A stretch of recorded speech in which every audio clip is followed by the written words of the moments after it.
Ini pertanyaan yang menarik ini. Kenapa pasukan Abraha itu dihabisi semuanya gitu? Terus terang ini pertanyaan ini tidak ada yang menjawab di kalangan para ahli tafsir. Dan ini bisa punya banyak arti gitu.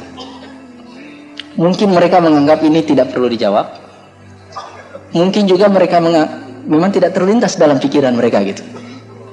Dan karena itu kalau ada hikmah di balik peristiwa ini, salah satu di antaranya adalah bahwa dalam konteks kisah Ashabul Fil itu yang ingin ditunjukkan oleh Allah itu adalah kemahahebatannya.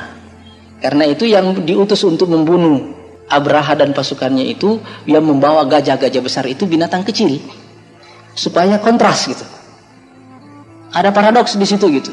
Supaya ente tahu bahwa Allah bisa membunuh Anda dengan hanya pasukan sekecil itu gitu.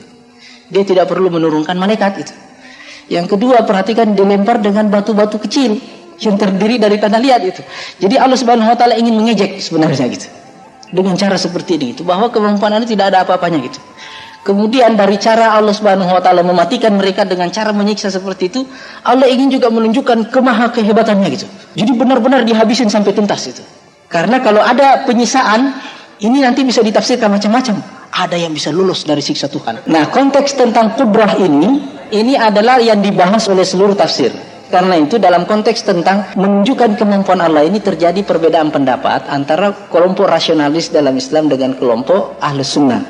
Kelompok rasionalis seperti Syekh Muhammad Abduh dan Rashid Ridha itu mengatakan bahwa burung-burung yang dimaksud di situ itu sejenis nyamuk atau lalat.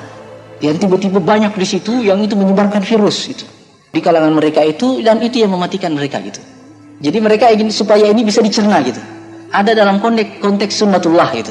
Tetapi kalau kita lihat konteksnya ayatnya, alam taro, belumkah engkau melihat kaifa fa'ala, bagaimana Tuhan memperlakukan. Perhatikan, konteks memperlakukan itu Allah ingin menunjukkan kemampuannya. Dan kemampuan ini bisa ditunjukkan dengan cara yang logis, bisa juga dengan cara yang tidak logis. Tetapi yang jelas adalah perlu ada kontraks, perlu ada paradoks antara kemampuan manusia dengan kemampuan Allah Subhanahu wa taala. Wallahu alam, mungkin juga ada hikmah yang lain.